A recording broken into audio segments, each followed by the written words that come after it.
रामदास गुरु माझे आई मनराधा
श्री कल्याण स्वामी महाराज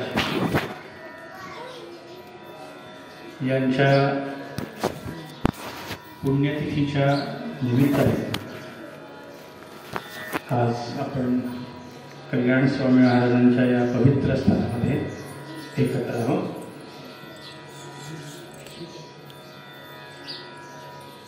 कल्याण स्वामी महाराजांची समर्थांच्या वर्षी असणारी गुरुसेवा, गुरुभक्ती, गुरुनिष्ठा याची आपल्याला सगळ्यांना कल्पना आहे.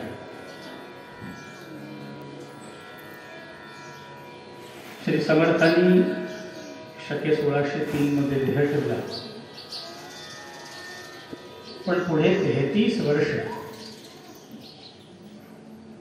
श्री समर्थ संप्रदायाची धुरा कल्याण स्वामी महाराजांनी अत्यंत निष्ठेने आणि श्रद्धेने सांभाळले. समर्थांचं हे समर्थ कार्य कल्याण स्वामी महाराजांनी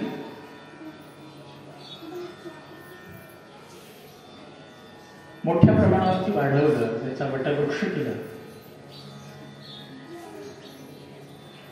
अर्थातच श्री समर्थांची त्यांच्यावर असणारी कृपा, त्यांची कल्याण स्वामी महाराजांच्यावरती असणारी कृपेची सावली कल्याण स्वामी महाराजांना या पदापर्यंत घेऊन गेली. आणि या संप्रदायामध्ये कल्याण स्वामी महाराजांचं महत्त्व आपल्या सगळ्यांना ज्ञात आहे. श्री समर्थ संप्रदायाचा जर विचार केला तर समर्थांच्या या कार्याचं, समर्थांच्या या स्वरूपाचं आपल्याला जे दर्शन दिसत आहे किंवा ते दर्शन घडत आहे, त्याच्यामध्ये दोन प्रमुख शिष्यांचा उल्लेख आपल्याला करणं गरजेचं आहे. एक म्हणजे उद्धव स्वामी महाराज आणि दुसरे कल्याण स्वामी महाराज. उद्धव स्वामी महाराज समर्थांचे प्रथम शिष्य, पहिले शिष्य. टाकडीमध्ये जेव्हा समर्थांचं तपाचरण चालू होतं त्यावेळी समर्थांच्याच कृपाशीर्वादाने उद्धव स्वामी महाराजांचा जन्म झाला आणि उद्धव स्वामी महाराज हे समर्थांचे पहिले शिष्य समर्थांना प्राप्त झाले टाकडीमध्ये. आणि समर्थ देशाटनाला जेव्हा कोल्हापूर प्रांतामध्ये होते तेव्हा कल्याण स्वामींचे मामा पाराजीपंत बर्वे हे कोल्हापूरचे तेव्हाचे अधिकारी होते. आणि या पाराजीपंतांच्या घरी समर्थांची आणि कल्याण स्वामींची पहिल्यांदा भेट झाली. तो काळ होता शके 1566.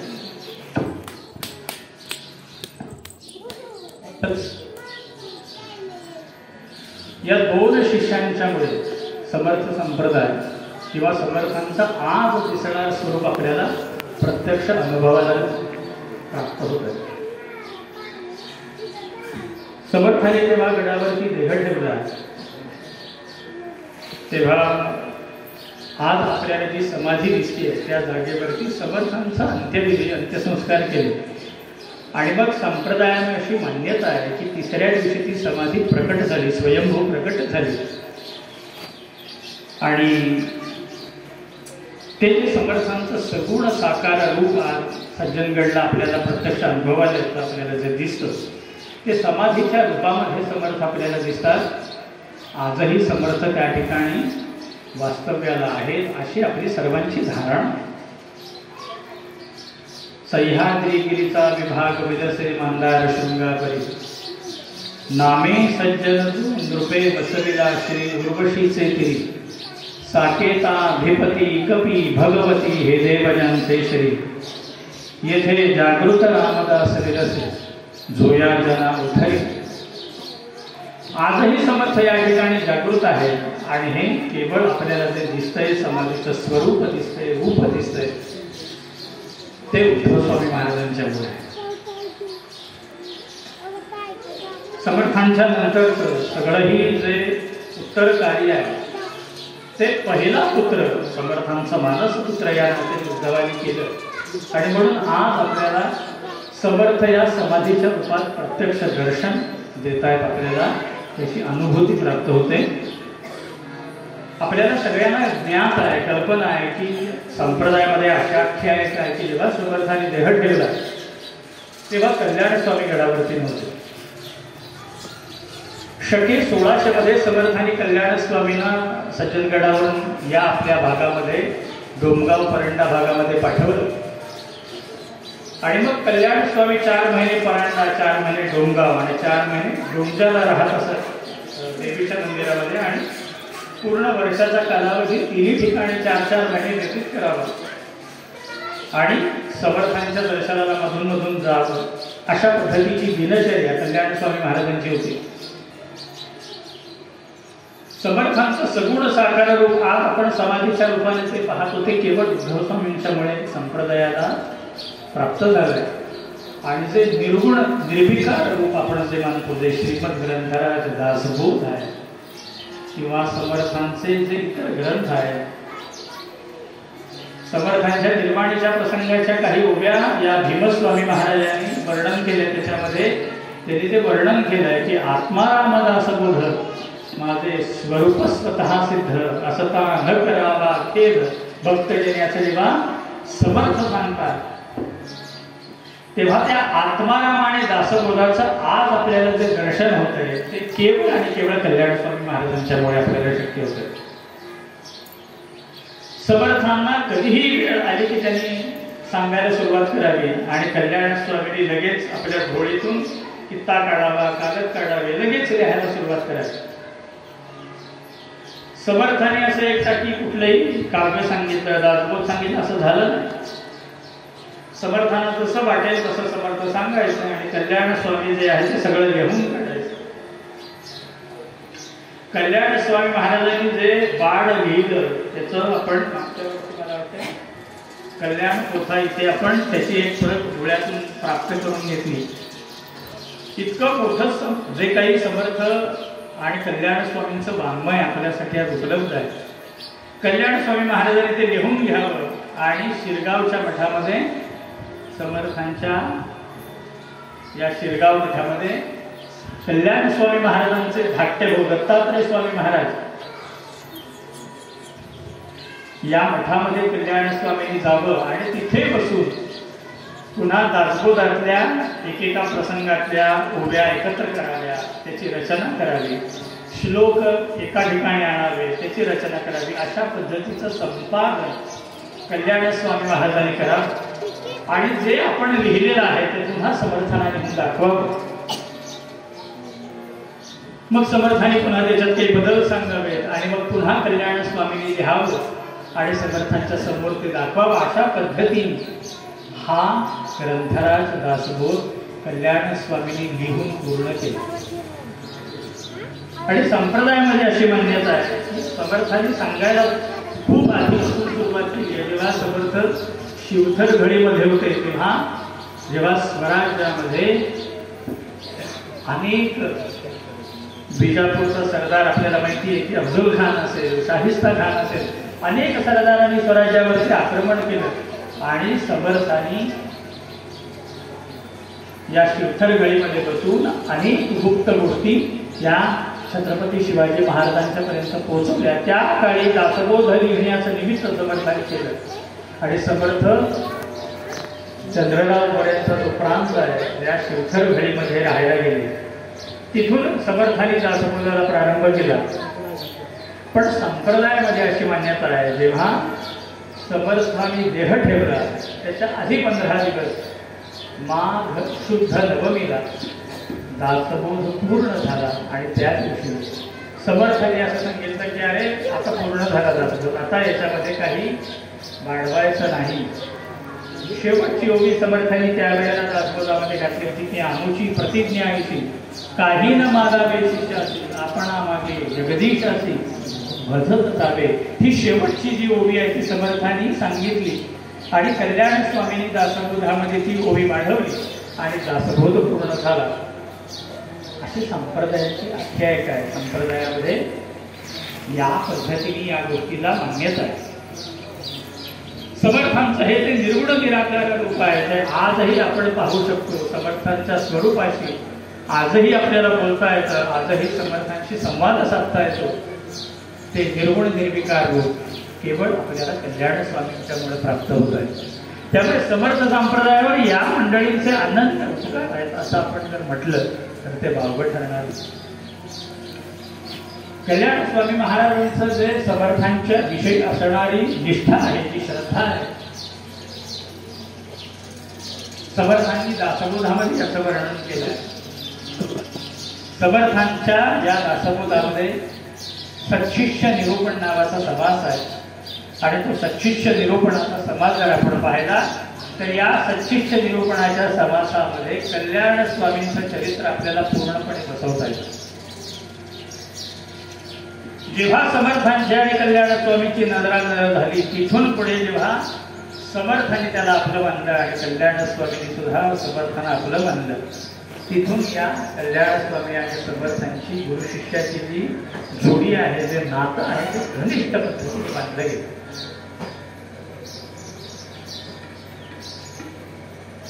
कल्याण स्वामींनी समर्थांनी जे सांगावं ते करावं. आपल्याला आपण विचार केला तर आपण प्रत्येक गोष्टीचं सुद्धा सेकंड ओपिनियन घ्यायला लागतो की नाही.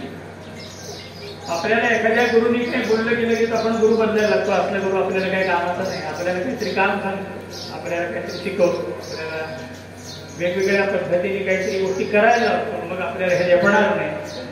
मग ते करण्यापेक्षा आपण एखादा गुरु बदलून टाकू, अशा पद्धतीची आपली धारणा असते.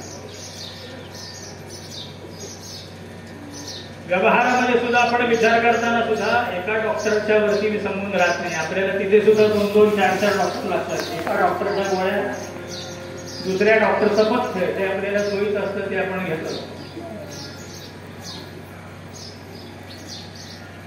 परमार्थ मार्गामध्ये कल्याण स्वामींनी ते सिद्ध केलंय, ते मिळवलंय, ते हेच मिळवलंय की पूर्ण गुरुकृपा कल्याण स्वामींच्या वरती होती. कारण ते समर्थाने सांगावं कल्याण तसंच करावं, काही प्रश्न विचारू नये.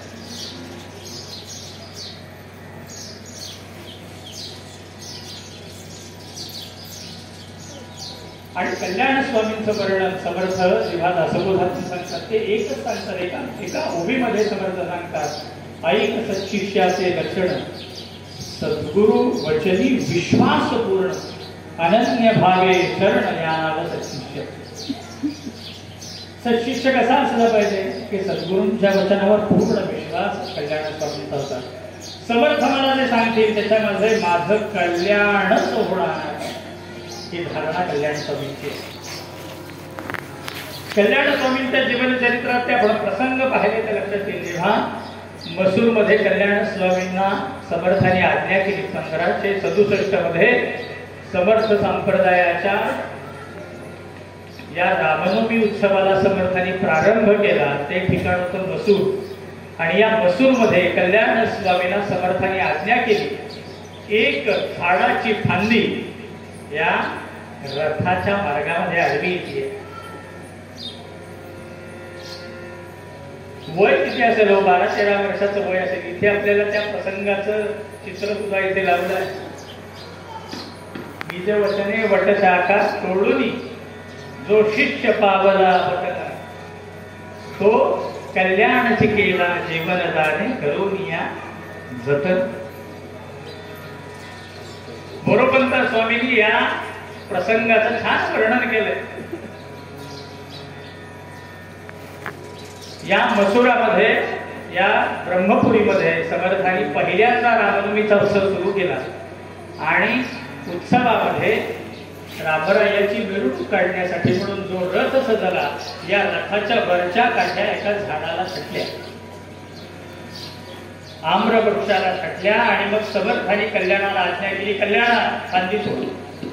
अर्थात तेव्हा त्याचं नाव होतं अंबाजी. समर्थाने सांगितलं अंबाजी फांदी तोड आणि आपल्याला रथाचा मार्ग मोकळा करायचा आहे. आणि मग मागचा पुढचा काही विचार नाही. अंबाजींनी कुऱ्हाड घेतली आणि झाडावरती चढली, आता फांदी तोडायची. पण समर्थाने सांगितलं, बघ अंबाजी, अशी इकडे झाडाकडं, झाडाच्या बुंध्याकडे पाठ करून फांदी तोडायची नाही, फांदीच्या शेंड्याकडे पाठ करून फांदी तोडायची पाठीकडे. आपण असतो तो म्हणलं असतो, काय मूर्खपणा आहे, काय सांगायला गेले पूर्व, असं कधी असं का बावळटपणा. आपण म्हणलो असतो, काय महाराज काय सांगायले तुम्ही, असं असतं का, पडील ना मी खाली विहिरीमध्ये. आणि आपण तसंच उतरलो असतो खाली, तिथेच त्यांच्या समोर ती कुऱ्हाड ठेवली असती, म्हणले असतं जय गुरुदेव चला. पण कल्याण स्वामी कसे नव्हते. कल्याण स्वामींना पूर्ण विश्वास आहे समर्थांवरती, कारण सर्वस्व अर्पण केलं. लक्षात, आपण व्यवहारामध्ये किंवा परमार्थ मार्गामध्ये सर्व अर्पण करतो, पण स्व आपल्या जवळ ठेवतो. कल्याण स्वामी महाराजांनी, अंबाजीने विचार केला, समर्थ आपल्याला सांगतात बस तसंच करायचं. आणि मग समर्थाने सांगितलं, अंबाजी बघ फांदी तोडायची, पण फांदी अशी तोडायची की तू त्या शेंड्याच्या बाजूला बसून फांदी तोडायची. आणि मग मागचा पुढचा काहीही विचार न करता कल्याण स्वामींनी ती फांदी तोडली. आणि जे दिसत होतं लोकांना समजत होतं की जेव्हा फांदी तुटली त्या फांदी सकट कल्याण स्वामी खाली असणाऱ्या विहिरीमध्ये पडले. फांदी पडली, तो अंबाजी त्या विहिरीमध्ये पडला. समर्थ काही बोलले नाहीत आणि समर्थ म्हणाले चला आता आपलं काम चालत, आपल्याला रामराय चालत पुढे न्यायचं आहे, आपल्याला हा उत्सव पूर्ण करायचा आहे. आणि समर्थ या रामरायाच्या रथाला घेऊन पुढे घेऊन गेले. लोकांना वाटायला काय गुरु आहे, ते पोर या विहिरीमध्ये पडलंय, त्याच्याकडे बघायला सुद्धा तयार नाही. आणि मग सगळा उत्सव पार झाला आणि मग लोक खुसखुसायला लागले, काय निर्दयी आहे ते. या पोराला आता कुठून कोल्हापुरातून समर्थाने आपल्या सोबत आणलं. त्याच्या आई वडिलांनी, त्याच्या आईने, त्याच्या मामानी किती विश्वासाने समर्थांच्याकडे याला चुकवलं असेल. आणि या समर्थांनी त्याच्याकडे बघितलं सुद्धा नाही. तो पडला त्या विहिरीमध्ये आणि काही चर्चा नाही.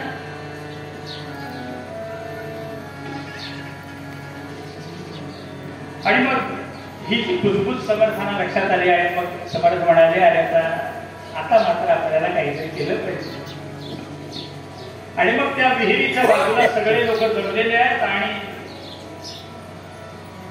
तो अंबाजी त्या विहिरीमध्ये पडलेला तो येतोय का वर. आपल्याला माहिती आहे की जलदेवता कशी असते, कोणतीही गोष्ट आपल्या पोटात ठेवत नाही की नाही, तिला वर पडते. सगळ्यांना वाटलं बुडला आता हा अंबाजी, बुडला आता काय वर दिसत नाही, आता काय वर येते तरंगत येते तेव्हा त्याला काय करायचं. आणि म्हणून सगळेजण या विहिरीच्या काठावरती वाट बघतायत, आता काय होणार, आता काय होणार, आता काय होणार. आणि मग संध्याकाळच्या वेळेला जेव्हा सगळा उत्सव पार पडला, समर्थ या विहिरी पडले आणि मग समर्थांनी वरूनच हात मारली, अंबाजी कल्याण आहे ना. समर्थांनी वरून हात मारली, अंबाजी कल्याण आहे ना. आणि मग खाली अंबाजी जे बसले होते या विहिरीच्या तळाला बसलेले, खालून बाजूला स्वामी महाराज आपली कृपा आहे त्यामुळे कल्याणच असणार. आणि मग समर्थ म्हणाले आणि खाली काय करतो आता, वर तरी झालं, आता तुझं पूर्ण झालं. आणि मग त्या विहिरीतून जेव्हा समर्थाने आज्ञा केली त्या वेळेला कल्याण स्वामी तो अंबाजी वर आला. आणि मग समर्थाने हात धरून त्याला वर ठेवला आणि आपल्या पोटाची घट्ट मिळाली.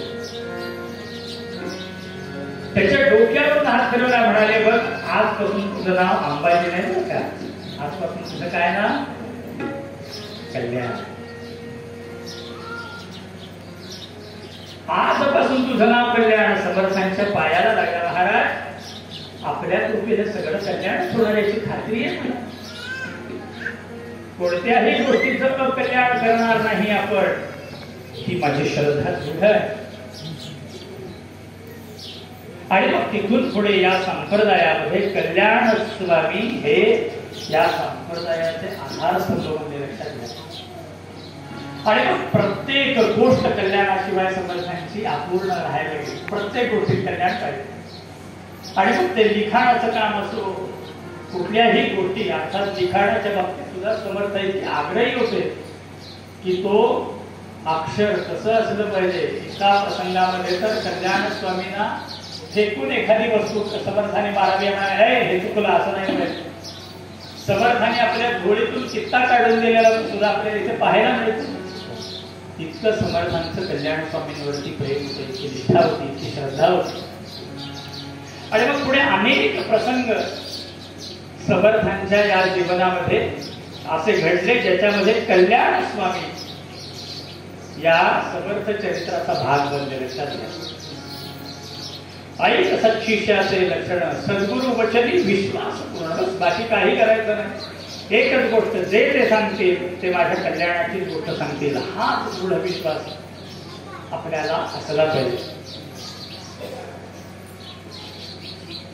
जेव्हा रामगळीमधला प्रसंग आपल्याला सगळ्यांना माहिती आहे की कल्याण स्वामी महाराजांना अनेक परीक्षा समर्थाने कल्याणाच्या घेतल्या. असं काही नाही की कल्याण स्वामींना काहीतरी थोडा सॉफ्ट कॉर्नर दिला होता मराठीमध्ये, असं नव्हतं. कल्याण स्वामींची सुद्धा पदोपदी समर्थांनी परीक्षा घेतल्या. आणि मग बरेच जण जे इतर शिष्य आहेत त्यांना असं वाटायचं, हेवा वाटायचा कल्याण स्वामींचा की अरे प्रत्येक गोष्ट समर्थ कल्याणाला सांगतात, आम्हाला काही सांगत नाही. आणि मग अनेक प्रसंग कल्याण स्वामींच्या बाबतीत या समर्थ संप्रदायामध्ये आपल्याला पाहायला मिळतात. समर्थांच्या चरित्रातून आपल्याला ते अनुभवता येतात.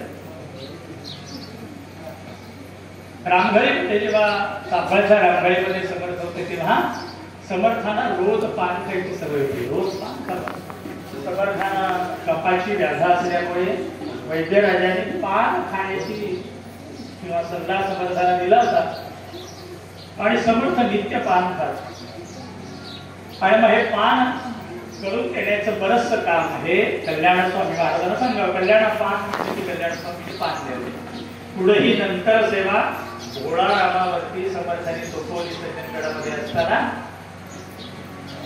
पण जेव्हा साफळमध्ये समर्थ होते तेव्हा कल्याण स्वामींना पान आणायला बऱ्याचदा सांगायचं. आणि मग बाकीचे शिष्य म्हणायचे अरे आम्ही पण देऊ शकतो ना, आम्हाला पण या सगळ्या गोष्टी सांगतात, या गोष्टीला कल्याणच कशाला पाहिजे, का कल्याणच पाहिजे. आणि मग एके दिवशी कल्याण स्वामी काही कामानिमित्त साफळच्या मठात गेलेले असताना रात्रीच्या वेळेला समर्थांनी बाकीच्या शिष्याला सांगितलं अरे जरा कल्याणाला बोलवा आणि मला पान खायचं आहे. आणि मग बाकीचे म्हणाले कल्याण स्वामी नाही, ठीक आहे म्हणजे मग तुम्ही कोणीतरी बनवून द्या. आणि मग तुम्ही कोणीतरी बनवून द्या म्हटल्यावर शिष्याला वाटतं बरं झालं आज आपल्याला समर्थांनी सांगितलं कल्याण नाही, बरं झालं आपल्याला तरी ही सेवा करायची संधी मिळतीये. आणि मग त्या पानाच्या डब्याजवळ गेल्यावर पाहतात काय त्याच्यात पानं नाही. या डब्यामध्ये पानं नाहीत म्हटल्यावरती समर्थांना सांगावं कसं आता विडा देता येत नाही. समर्थांनी आपले हाका मागून हाका चालू केले, अरे आणणारे विडा आणणारे विडा कोण आणतंय. आणि मग त्यातला एक जण पुढे येऊन म्हणाला महाराज दिला असता विडा पण पानं नाहीये. आणि त्यावेळेला या रामघळीच्या प्रांतामध्ये प्रचंड पाऊस चालू आहे. निबिड अरण्य आहे, सगळीकडे झाडं आहे, झुडपं अशी वाढली आहे सगळे पावसामुळे. चिखल आपण म्हणतो की शेतामध्ये आपण जर बघितलं तर चिखल असतो, अशा पद्धतीचं सगळं ते वातावरण तिथलं. बाहेर अंधार आहे, काळा खुट्ट अंधार, धोधो पाऊस पडतोय. आणि समर्थ म्हणतात मला विडा पाहिजे. आणि मग त्यातला एक शिष्य पुढे येऊन म्हणाला महाराज विड्याची पानं नाही आणि आता पानं आणायची म्हणलं आणि एवढ्या अंधारामध्ये एवढ्या रात्री आता कुठून मिळणार, उद्या सकाळी तुम्हाला विडा देतो. असं म्हटल्यावर समर्थ म्हणाले ठीक आहे बाबा आता जशी तुमची इच्छा आता नाहीच आहे पण असं काय करायचं. आणि तेवढ्यात कल्याण स्वामी साफळहून पुन्हा रामघळीकडे आले आणि तो शिष्य नुकता बाहेर पडलेला आणि त्याचा तो पडलेला चेहरा कल्याणाने पाहायला म्हणाला काय झालं. आणि मग त्या शिष्याने सांगितलं अरे स्वामी महाराजांना विडा पाहिजे होता पण नेमकी म्हणजे विड्याची पानं संपली आहेत आणि आता एवढ्या अंधारात कुठं आणायची.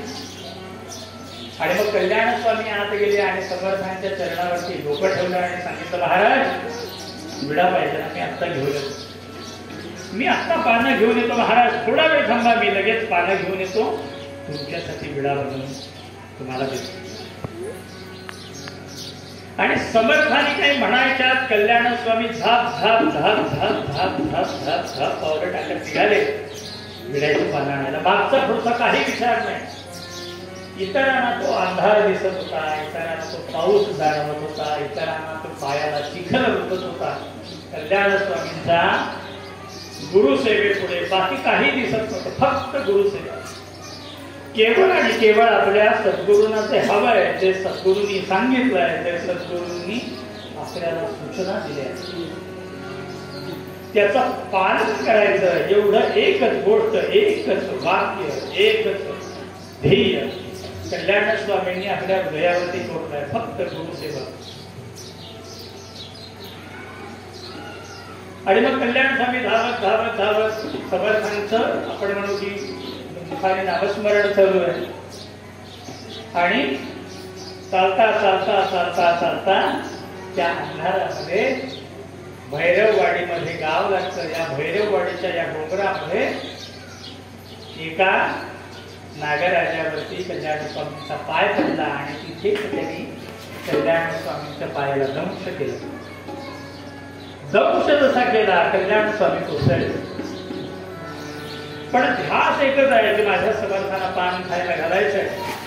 पण ते विष जसं अंगामध्ये भिनलं, कल्याण स्वामी आहे तिथेच पडले आणि इकडे समर्थांना ते लक्षात आलं. समर्थांना लक्षात आलं अंधार सगळा भरलेला, पाऊस सगळा दाटून आलेला, सगळीकडून असं हे वातावरण चिंब. आणि समर्थ म्हणाले अरे माझ्या कल्याणाला काहीतरी झालंय. आणि त्या अंधारा या रात्रीमध्ये समर्थ निघाले. समर्थ निघाल्यावर आजूबाजूच्या शिष्याने समर्थांसोबत यावं लागलं. मग कोणी ते कंदील लावले, कोणी अजून काय काय त्यावेळेच्या मशाली लावल्या आणि निघाले सगळे.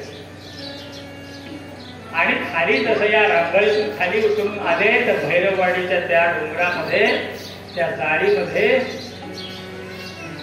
कल्याण स्वामी पडले.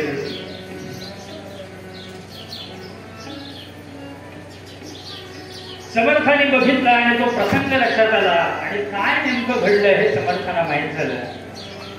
आणि समर्थाने कल्याणाला उचललं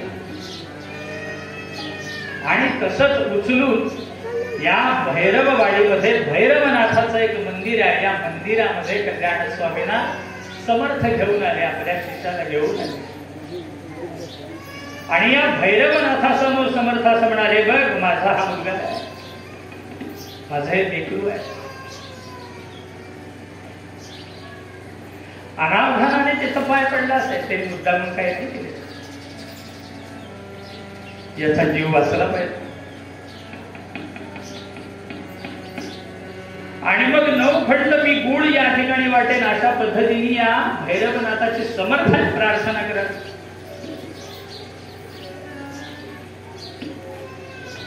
केवळ कल्याणासाठी. आणि मग समर्थाने त्याच्या अंगावर हात फिरवला आणि जिथे समर्थाने हात फिरवला तिथं ते आपण म्हणू की जो भवरोग तारू शकतो ते एका सापाचं विष नाही का उतरू शकत, सहज उतरू शकतो. आणि मग समर्थांच्या कृपेने त्यांचं विष उतरलं आणि कल्याण स्वामी पुन्हा उठले. आणि उठल्यानंतर आजूबाजूला काही पाहिलं नाही, पुन्हा धावत निघाले कुठे पान आणायला जायचं. कल्याण स्वामी म्हणतात महाराज माझ्यामुळे तुम्हाला त्रास पडला, चुकून माझा पाय पडला त्याचा दोष नाही, पण माझ्या अवधानामुळे तुम्हाला इथे खाली उतरून यावं लागलं, माझ्यामुळे तुम्हाला त्रास झाला, माझ्यामुळे विलंब झाला, तुम्हाला पाणी खायचं होतं, आत्ता मी जातो म्हणले चाफडा. आणि धावत सुटले चाफडकडे. समर्थ म्हणाले अरे कुठे जातो, पाण्यात आपल्या जवळ. आणि मग समर्थाने पुन्हा कल्याणाला घेऊन रांगोळ गाठावी आणि दाखवा अरे त्या डब्यातच पान आहे. या शिष्यांची परीक्षा घेण्यासाठी म्हणून मी हे प्रसंग ती पानं दडवली होती. आणि मग शिष्यांच्या समोर कल्याण स्वामींचं श्रेष्ठत्व पुन्हा एकदा समर्थाने सिद्ध केलं की समर्थांच्या प्रत्येक वाक्याला, समर्थांच्या या प्रत्येक शब्दाला कल्याण स्वामी कशा पद्धतीने घेत होते. गडावरचा ही प्रसंग आपल्याला माहिती आहे की कल्याण स्वामी रोज कल्याण स्वामी समर्थांसाठी पाणी आणणार. त्या कावडीचं आपण म्हणू ते हांडे आजही गडावर पाहायला मिळतात. कितीतरी प्रसंग आहेत कल्याणाच्या बाबतीतले की जिथे समर्थांनी कल्याणाचं श्रेष्ठत्व सिद्ध केलं. या कावडी सुद्धा आणताना समर्थांनी त्याला डाळ, गूळ आणि तुपाचा खुडा, त्याची तब्येत, त्याचं शरीर दिसतंय हे ओळखून दिलं. इतरांनी चिरला डाळ गप्पू म्हणून. कल्याणाने विचारलं कोण हा डाळ गप्पू, आणि मग बाकीच्यांनी हसावं. पण समर्थांना या गोष्टी नव्हत्या होत्या. समर्थांना या सगळ्या गोष्टीची कल्पना होती. आणि माहीत दिवस पुन्हा परीक्षा घेतली आणि मग दासबोधातल्या ओव्या समर्थांनी या बाकीच्या शिष्यांच्या समोर मांडल्या. ऐसा सद्गुरू पूर्णपणे कुठे भेदाची कडस आणि एवढंच म्हटले. आणि समर्थ म्हणाले अरे सांगा मला तर माहिती आहे कुणाची किती पारायण झाली, कुणी किती राजगुरू वाचला. आणि मग लोकांना वाटलं की अरे संधी आहे चांगली समर्थांसमोर आपला मोठेपण सिद्ध करायचं. आणि मग प्रत्येक जण सांगायला गेलं माझे 11,000 पारायण झाली, कोणी म्हणलं 1100 झाली, कोणी म्हणे 11 झाली, कोणी म्हणले मी आत्ताच दासबोध घेतला वगैरे वगैरे वगैरे सगळं. समर्थ म्हणाले अरे बरं झालं छान सगळ्यांना एवढा छान दासबोध येतोय तर मग मला अर्धी तोबी या दासबोधातली आठवती, अर्धी कुणाला आठवती का. आणि मग लोकांना लक्षात आलं आणि इथे काहीतरी आपलं उंडळ झालं. आणि मग प्रत्येक जण मागं लढायला लागला की तू सांग तू सांग. आणि मग समर्थ म्हणाले अरे एवढी जर तुम्ही दासबोधाची पारायण केली तर तुम्हाला दासबोध तोंडपाठच असलं पाहिजे ना. आणि मग एवढी अर्धी एवढी आठवत नाही कोणाला. आणि मग लोकांनी कल्याणाचं नाव घेतल्यावर समर्थ म्हणाले अरे तो म्हणले काय डाळ गप्पू आहे. समर्थाना हा शब्द जसा समर्थाने वापरला बाकी त्याची ते एकदम सरकले. म्हणले अरे समर्थांपर्यंत हे सुद्धा गेलंय काय. म्हणले तो काढल काम करतो, म्हणजे सगळे उजी वाहण्याचं काम करतो. म्हणजे त्याला काय असले काय त्याचा कधी बघितलंय त्यांनी साधना करताना, कधी योग करताना, कधी सकाळी असा अधिक त्यांनी छान मांडलंय, छान सध्या केली आहे, जॉब केलाय असं कधी बघितलंय का आपण. बघितलं नाही. म्हणजे सगळी कामं करतो म्हणजे सकाळपासून संध्याकाळपर्यंत. आणि मग कल्याण स्वामींना शोधून आणायला धावत होते लोक. तर कल्याण स्वामी कुठे होते तर सज्जनगडावरती शेतघरामध्ये समर्थांचा नैवेद्य रामरायाचं नैवेद्य झाल्यानंतर त्या भिंती सारवत होते. आपल्याकडे होतं ना पूर्वी त्या चुलीला सारवायचं, रोज सारवायचे आणि मग दुसऱ्या दिवशी पुन्हा त्या चुलीवर स्वयंपाक करायचा. कल्याण स्वामी ती भिंत सारवत होते स्वयंपाकघरातली. आणि मग समर्थांनी बोलवले म्हणल्यावर तसे झाले. हातामध्ये ते पोतेले घेतले तसेच कल्याण स्वामी बाहेर आले आणि समर्थांच्या समोर उभे राहिले. कल्याण स्वामींना समर्थांनी दंडवत घातला. आणि मग समर्थ म्हणाले अरे काय कल्याण म्हणजे एवढे सगळे इथे विद्वज्जन बसले, म्हणजे कित्येकाची कित्येक पारायण झाली आहे, कित्येकाची कित्येक अनुष्ठानं झाली आहेत. आणि या सगळ्या विद्वान लोकांच्या समोर तू म्हणे कसा आला रे आता जगासारखा. आणि मग समर्थांनी सांगितल्यावर पुन्हा हात धरून ते पुतळे घेऊन कल्याण स्वामी आले. आणि मग समर्थांनी विचारलं कल्याणात किती पारायण झाली दासबोधाची. कल्याण स्वामी म्हणाले महाराज खरं सांगू माझं एकही पारायण झालं नाही. म्हणजे तुम्ही जे सांगितलं ते मी लिहून काढलं आणि पुन्हा एकदा जेव्हा तुम्हाला लिहून दाखवायचं होतं तेव्हा पुन्हा एवढंच काय ते माझा या दासबोधाशी संबंध आला, एवढंच काय ते माझ्या दासबोधाची जवळीक झाली. आणि मग समर्थ म्हणाले तू तर एकही पारायण केलं नाही म्हणले तर मग तुला कुठलं काय म्हणणार. म्हणले मला तर यांनी 11,000 पारायण केलेला तुला दासबोधाची ओळी पाठ नाही, तुला कशाला म्हणले पाठ असते. आणि मग समर्थाने ती दासबोधाची ओळी म्हटली ऐसा सद्गुरू पूर्णपणे कुठे भेदाची कडस नाही. आणि समर्थांचं वाक्य पूर्ण व्हायच्या कल्याण स्वामी म्हणाले देहे वीण रोटांगणी सये प्रभूती. असं म्हणून कल्याण स्वामींनी साष्टांग दंडवत घातला समर्थांच्या समोर. आणि इतर शिष्यांचा उद्देश समर्थ म्हणाले अरे साधना जी करतो ना ती करण्याची त्याला गरज नाही, कारण तो साधना जगतो. लक्षात त्याला दासबोध वाचायची गरज नाही, कारण तो दासबोध जगतो. लक्षात कल्याण स्वामींना दासबोध वेगळा ओढायची गरज पडत नाही, कारण त्यातली प्रत्येक ओबी कल्याण स्वामी जगताय. नामा म्हणे माझी माता ज्ञानदेवी एक तरी ओबी अनुभवावी. एक ओबी अनुभवायची याचा अर्थ हाच आहे की या वाङ्मयाकडे डोळसपणे आपण पाहणं गरजेचं आहे, ते आचरणात आणणं आपल्याला तरी गरजेचं आहे. कल्याण स्वामी त्या दृष्टीने समर्थांच्या या वाङ्मयाची एकरूप झालेली आहे. कल्याण स्वामींचं हे जे एकरूपपण आहे ना त्याचमुळे समर्थांनी कल्याण स्वामींना सांगितलं आहे बाबा तू जर माझ्या समोर असशील तर मला देह घेता येणार नाही, तू जर माझ्या समोर असशील तर मला हा देह विसर्जित करता येणार नाही. आणि म्हणून कल्याण स्वामींना समर्थांनी पाठवलं इकडे आपल्या कल्याणासाठी म्हणून. या भागातल्या असणाऱ्या भाविक भक्तांसाठी म्हणून कल्याण स्वामींना समर्थांनी पाठवलं. म्हणे जात होता ऐकून तुला निघायला पाहिजे.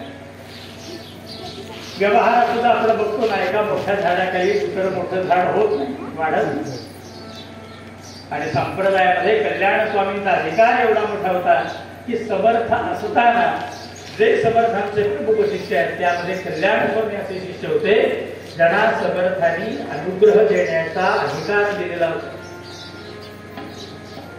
समर्थांनी कल्याण स्वामींना आपल्या हयातीमध्ये अनुग्रह देण्याचा अधिकार दिलेला होता. हजारो शिष्य कल्याण स्वामींचे या काळात समर्थांच्या वेळेला उपस्थित. या मराठवाड्यामध्ये जर आपण पाहिलं तर कित्येक मठ असे आहेत जे कल्याण स्वामींच्या शिष्य परंपरेतले. आणि समर्थांनी यांना इकडे पाठवल्यानंतर जेव्हा गडावरती आपला देह ठेवला, कल्याण स्वामी आणि समर्थ एकरूप आहे. कशात समर्थ अनेकदा आपल्या शिष्यांची परीक्षा घेईल.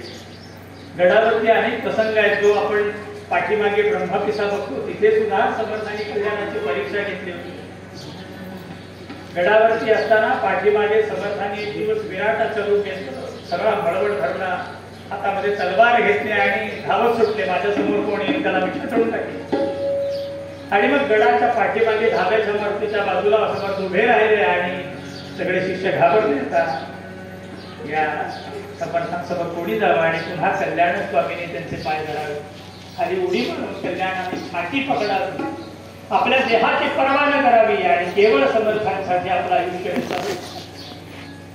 त्या समर्थ जीवनाची कल्याण स्वामी एकरूप आहे की समर्थ गेल्याचं समर्थ कल्याणाला कळलंय. वेगळं सांगावं लागलं नाही. समर्थाने कधी देह ठेवावा हे उद्धव स्वामींना माहित होतं. उद्धवाने तो श्लोक पूर्ण केला. अनुदिन नवमी हे मानसी आठवावी, बहुत लगबगी कार्य सिद्धी करावी, हे उद्धवानी समर्थाला सांगा. आज आपण शेजारची ज्या म्हणतो त्याच्यातली आपली पद्धत आपण पाहिली. शेजारची मधली निम्मे जे कडवी आहेत ती समर्थांची आहेत आणि निम्मी कडवी वेणा स्वामींची आहेत. समर्थाने लगेच सांगा हा इथून पुढचं तू पूर्ण कर, हा अर्धा तू पूर्ण कर. इतकी या गुरु शिष्यांची एकरूपता होती.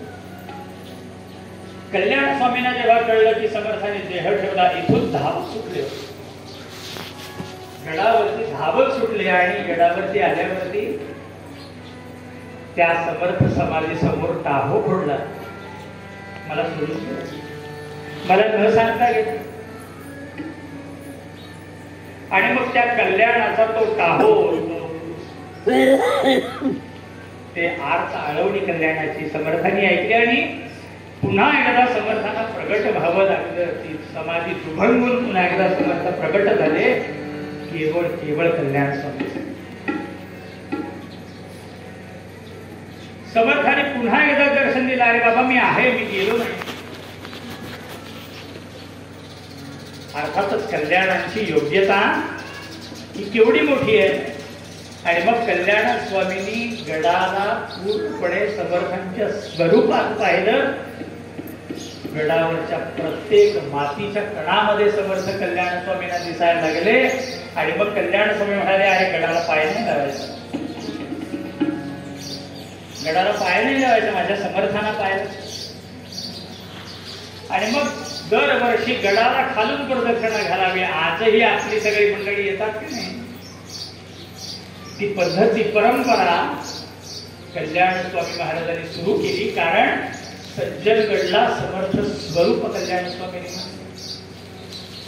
कणाकणांमध्ये माझे समर्थ बसले आहेत. समर्थ तसं म्हणायचे की नभी बाबरे जो आणूरे काय रेता आठवया राघवे वेण नाही. कल्याण स्वामींना प्रत्येक कणामध्ये समर्थ दिसत आणि म्हणून समर्थ सज्जनगडला समर्थ समर्थांना मानलं. आणि मग कल्याण स्वामींनी गडाला पुन्हा कधीही पाय नव्हता. समर्थांचं दर्शन घेऊन जे कल्याण स्वामी गडावरून खाली उतरले पुन्हा सज्जनगडला पाय नाही. याच भागामध्ये राहिले. यावत गडाला खालून प्रदक्षिणा घालावी आणि शेवटच्या पायरीवरती डोकं टेकून पुन्हा आपल्या मार्गाला यावं, समर्थाने जे कार्य आपल्यावरती सोपवलंय ते कार्य करणं हेच ब्रीद, हेच ध्येय उराची बाळगून कल्याण स्वामी या आपल्या प्रांतामध्ये राहिले. समर्थांच्या नंतर 33 वर्ष कल्याण स्वामीने हा संप्रदाय सांभाळला. एक नाही, दोन नाही, 33 वर्ष कल्याण स्वामींनी हा संप्रदाय हा नुसता सांभाळला नाही, वाढवला. हजारो शिष्य कल्याण स्वामींनी या प्रांतामध्ये निर्माण केले. आज आपण ज्या मंदिरामध्ये बसलो आहोत हे सुद्धा महाराणी सकवारबाईंनी बांधलेलं मंदिर आहे. आणि या छत्रपती घराण्यातल्या शाहू महाराजांच्या धर्मपत्नी होत्या, त्यांनी बांधलेलं मंदिर आहे. कल्याण स्वामींची ख्याती एवढी मोठी आहे की अनेक ठिकाणी कल्याण स्वामी महाराजांनी मठ स्थापना केली. आज आपण सज्जनगडच्या पायथ्याला ते राम मंदिर बघतो, ते सुद्धा कल्याण स्वामींनी स्थापन केलेलं आहे. जे येणारे लोक आहेत, जे शिवरात्रीच्या दिवशी गडाला प्रदक्षिणा घालतात, ते त्या राम मंदिरामध्ये उतरतात. ते राम मंदिर कल्याण स्वामींनी स्थापन केले. पण केवळ तेवढंच नाही आहे, हजारो शिष्य कल्याण स्वामींनी या संपूर्ण महाराष्ट्रामध्ये पाहिलं तर आपल्याला अनेक मठ असे दिसतात जे कल्याण स्वामींच्या परंपरेचे. संप्रदायामध्ये अशी नोंद आहे की उद्धव स्वामी समर्थांच्या दर्शनाला 700 शिष्य घेऊन आले टाकळीहून. तर कल्याण स्वामी महाराजांचे सुद्धा हजारो शिष्य होते. आणि ही परंपरा समर्थांच्या पुढे कल्याण स्वामी अत्यंत निष्ठेने सांभाळलेली होत्या. समर्थांनी देह ठेवल्यानंतर समर्थांच्या अस्थी तापळमध्ये ठेवल्या होत्या. आणि कल्याण स्वामींचे शिष्य केशव स्वामी महाराज ते उंब्रज मठाचे मठाधिपती होते. आणि या उंब्रज मठाच्या मठाधिपतींकडे तापळच्या मठाची व्यवस्था होती.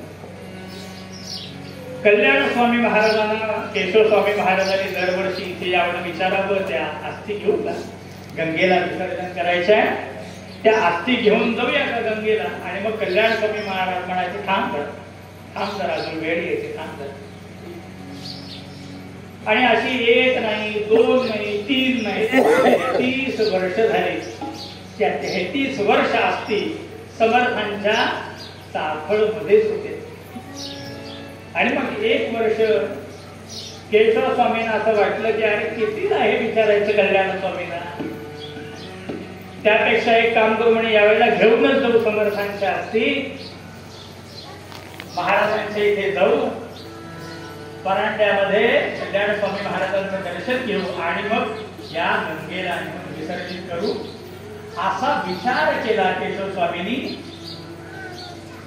आणि मग त्या अस्थी जशा त्या वृंदावनातून केशव स्वामींनी उचलल्या, कल्याण स्वामींना तत्क्षणी कळलं की आपली वेळ आली, आपल्याला देह ठेवायला लागतं. समर्थांच्या अस्थी जशा उचलल्या तिथून कल्याण स्वामी महाराज परांड्याच्या मठामध्ये होते. आणि परांड्याच्या मठामध्ये या कल्याण स्वामींच्या समोर रामकथेचा कार्यक्रम चालू होता. आणि मग कल्याण स्वामींनी या कथेकरी जे होते त्यांना असं सांगावं, जास्त वेळ दिवस नाही पण लवकर लवकर लवकर कथा पूर्ण करा, रामरायाला लवकर राज्यावरती बसवायचं. त्या कथेकरी कोणाला लक्षात येत नव्हतं की असं का म्हणतात कल्याण स्वामी, असं का म्हणतात कल्याण स्वामी. केशव स्वामी महाराज तिथून समर्थांच्या अस्थी घेऊन निघाले आणि इकडे डोंगावला या परांड्याला यासाठी म्हणून निघाले. आणि मग तिकडे कल्याण स्वामी निघाली का लवकर रामराज्याभिषेक झालं, लवकर रामराज्याभिषेक झाला. आणि मग तो दिवस उजाडला जो आजचा दिवस आहे. आषाढ शुद्ध त्रयोदशी. हा आकडा सुद्धा कसा आहे बघा, 13 आकडा आहे. 13 संप्रदायामध्ये याला किती महत्व आहे. जो समर्थ संप्रदायाचा आद्य मंत्र आपण म्हणतो श्रीराम जय राम जय जय राम, हा सुद्धा 13 अक्षरांचा. कल्याण स्वामींनी ही तिथी निवडली आहे आज देह ठेवायचा. आणि मग तिथी तो दिवस उजाडला आणि केशव स्वामी महाराज जेव्हा इथे आले, महाराजांची घाई चालू आहे, अरे लवकर राज्याभिषेक करा, लवकर राज्याभिषेक करा. आणि मग ते असं अंगावरती घेऊन कल्याण स्वामी महाराज बसले आणि राज्याभिषेकाची गुलाल पुष्प उधळली कल्याण स्वामी महाराजांनी. आणि मग त्या योग मुद्रेमध्ये कल्याण स्वामी महाराज बसून राहिले. लोकांना वाटतं की कल्याण स्वामी महाराज योग समाधीमध्ये आहेत, योग निद्रेमध्ये आहेत. आणि मग मजल दरमजल करत समर्थांच्या अस्थी केशव स्वामी महाराज परांड्याला घेऊन आले. आणि परांड्याला अस्थी आणल्यानंतर कल्याण स्वामींना उठवायला जेव्हा गेले तेव्हा लक्षात आलं कल्याण स्वामी आज या आपल्या जगात. आणि मग तिथे हाय मोकलून रडायला लागले केशव स्वामी, किती माझी चूक, मोठी चूक झाली. का कल्याण स्वामी सांगत होते थांब बाजू, थांब बाजू, थांब बाजू. आपण न सांगता या अस्थी उचलल्यामुळे कल्याण स्वामींना सुद्धा देह विसर्जित करावा लागला. ही सर केशव स्वामींना सुचली. आणि मग सगळे अंत्यसंस्कार आपल्याला माहिती आहेत की या सीना नदीच्या पात्रामध्येच कल्याण स्वामींच्या देहावरती अंत्यसंस्कार झाले. आणि पुन्हा दृष्टांताच्या रूपाने ही समाधी आपल्या समोर प्रकट झाली. ही वाळूची समाधी असल्यामुळे आपल्याला माहितीये की त्याला दर एकादशीला लोणी लावलं जातं, ती समाधी घट्ट राहावी. कल्याण स्वामी सुद्धा या समाधीमध्ये समर्थांसारखे प्रत्यक्ष रूपाने वास करतात. ही समाधी काढताना सुद्धा तो पहारेचा भाग या समाधीच्या एका टोकाला लागला तर तिथून रक्त वाहायला लागलं. अशा पद्धतीची ही समाधी आज आपण या समाधी समोर आहोत, जिथे प्रत्यक्ष कल्याण स्वामी वास करतात. आणि म्हणून आपण या सगळ्या गोष्टी आजही म्हणतो की हे संत सत्पुरुष हे देहरूपाने आपल्यातून नाहीसे होतात, पण या समाधीच्या रूपाने ते पुन्हा आपल्यासोबत. सामान्य माणूस जेव्हा जातो तेव्हा त्याच या शरीरातला जेव्हा प्राण निघून जातो तेव्हा सामान्य माणसाचं शव राहतं. सामान्य माणूस जेव्हा आपला देह ठेवतो तेव्हा त्याच्यातलं चैतन्य हरपतं आणि चैतन्य हरपलं की ते शव होतं. पण कल्याण स्वामी हे शिव झालेलं आहे. या चित्त आणि चैतन्याचं एकरूप जेव्हा होतं तेव्हा त्याचं शिवत्वाचं रूपांतर होतं. समाधी ही त्या दृष्टीने शिवत्वामध्ये कल्याण स्वामी आजही या समाधीच्या रूपाने वास्तव्य करतात. तिथे ते शिवरूप झाले, ते चैतन्य स्वरूप झाले. आणि म्हणून समाधी हे आपल्या दृष्टीने सगुण साकार रूप आहे हे असं आपण मानतो. कल्याण स्वामींच्या समोर इथे तुम्ही प्रार्थना करा, ती फलद्रूप होणार हे शंकाच नाही, कारण ते प्रत्यक्ष रूपाने ते वास करतात. तिथे आलेल्या प्रत्येक भाविक भक्तांचं ते कल्याणच करणार हा विश्वास आपल्याला असला पाहिजे. जो कल्याणाने त्यांच्या गुरुवरती दाखवला की जो प्रत्येक शब्द माझ्या सद्गुरू सांगतील तो माझ्या कल्याणाचाच विचार असेल, ती निष्ठा, ती श्रद्धा आपल्याला इथे दाखवता येईल का? ही आपल्याला जर दाखवता आली तर खऱ्या अर्थाने कल्याण स्वामी महाराजांनी जे केलं, जे समर्थांच्यासाठी बोलून केलं ते आपण कल्याण स्वामींसाठी करू शकतो. इथे आल्यानंतर कल्याण स्वामींच्या समोर आपल्याला पूर्णपणे समर्पित होता येईल का? आपल्याकडून त्यांना आपलं सर्व आणि स्व दोन्ही समर्पित करता येईल का? ते बघणं जास्त महत्वाचं आहे. या समाधीच्या रूपाने ते आजही अस्तित्वात आहेत, प्रत्यक्ष रूपाने या ठिकाणी वास करतात. तेही आपल्याला दर्शन नक्कीच देऊ शकतील, पण त्यांनी दर्शन द्यावं अशी आपली भक्ती आहे का? अशा पद्धतीने आपण कल्याण स्वामींच्या समोर जातोय का ते बघणं फार महत्वाचं आहे. जेव्हा मी त्यांना नमस्कार करतो, साष्टांग दंडवत घालतो, तेव्हा तो नमस्कार, ती शरणांगती, तो भाव आपला आहे का हे बघणं जास्त महत्वाचं. इतर नमस्कार करतात म्हणून मी नमस्कार करतो, ती फक्त कृती होईल. आपल्याला कृतीच्या पलीकडे भाव समर्पित करता आला पाहिजे. तो भाव समर्पण जेव्हा आपल्याला जमेल ना, तेव्हा खऱ्या अर्थाने कल्याण स्वामी महाराजांचं दर्शन आपल्याला झाल्यापासून राहणार नाही ही खात्री आपल्याला बाळगायला हरकत नाही. कल्याण स्वामी महाराजांच्या या त्यांच्या कार्याविषयी समर्थांचे या शतकात होऊन गेलेले जे शिष्य आहेत श्रीधर स्वामी महाराज, ज्यांना सुद्धा समर्थांनी प्रत्यक्ष दर्शन दिलं, त्यांनी कल्याण स्वामींच्या या कार्याविषयी एक छान श्लोक रचना केली आहे. ही श्लोक रचना आपण म्हणूया आणि आजची ही समर्थांच्या आणि कल्याण स्वामींच्या चरणारी असणारी सेवा आपल्याला थांबवायची. ते जे काव्य आहे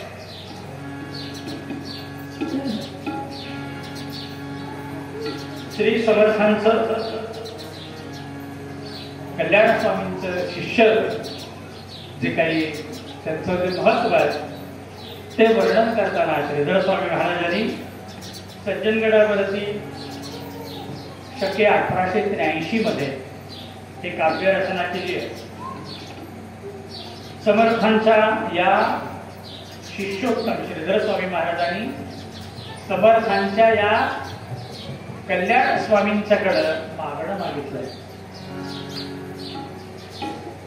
श्रीधर स्वामी महाराज असं म्हणतात, श्री आर्य कल्याण, श्री आर्य कल्याण, नमितो मत पावमी कृपे पार. श्री आर्य कल्याण, नमितो मत पावमी कृपे पार.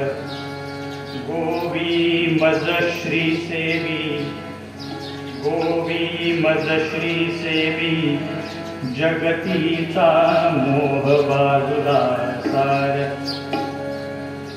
तत्सम आवडी उपजो, तत्सम आवडी उपजो, गाया श्री गुरु समर्थ गुणगान. तत्सम आवडी उपजो, गाया श्री गुरु समर्थ गुणगान. पाहुनिया गुरुरूपा, पाहुनिया गुरुरूपा, जाओ हे गणुनी देहि से भान. गुरु भक्त श्रेणी तिलका, गुरु भक्त श्रेणी तिलका, कल्याण प्रार्थितो तुला भावे. करवोनी गुरुकृपेने, करवोनी गुरुकृपेने, मददास्वा शीघ्र त्वत्पदा न्यावे. तुझ वाचुनी मज जगती, तुझ वाचुनी मज जगती, नाही या पार न्यावया सदया. तुझ वाचुनी मज जगती, नाही या पार न्यावया सदया. हाती धरूनी मजला, हाती धरूनी मजला, सांभाळूनी पाववी करुणी श्री दया. श्री गुरु आज्ञी तत्सम, श्री गुरु आज्ञी तत्सम, देहाचा मोह नाडवायावा. देहाहुती गुरुसेवी, देहाहुती गुरुसेवी, पडुनी हा जन्म सफळ पाहावा. गुरु सांप्रदाय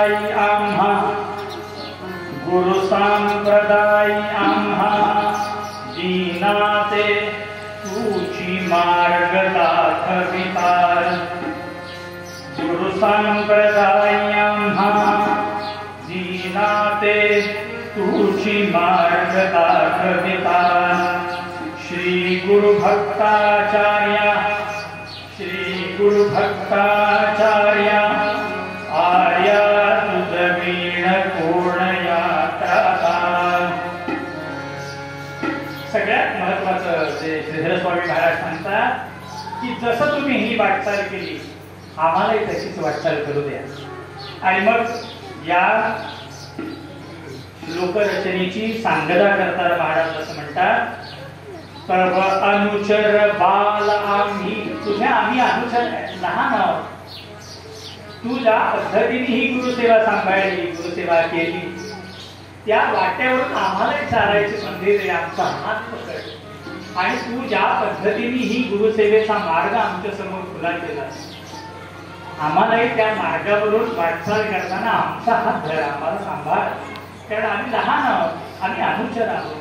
तू ज्या पद्धतीने आम्हाला नेशील आम्ही तुझ्या बरोबर यायला तयार.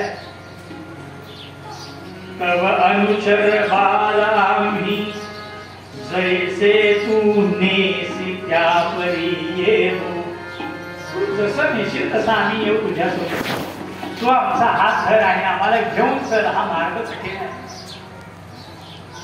तव अनुचर बाल आम्ही जैसे तू नेसी त्या परी येऊ.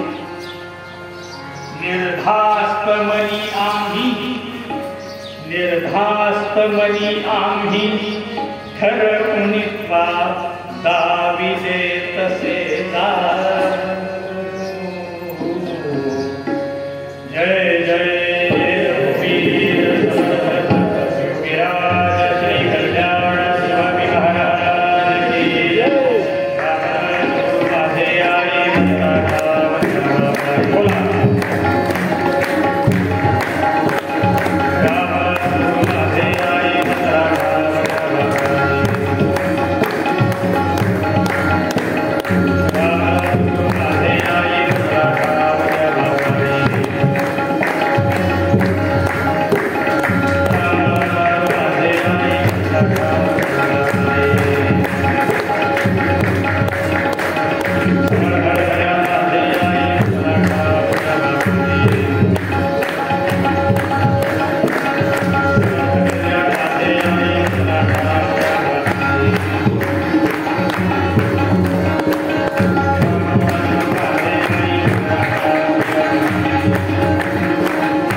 वीडियो पसंद आया तो लाइक, सब्सक्राइब और शेयर करो। साथ में बेल आइकॉन को दबाना मत भूलिए। धन्यवाद।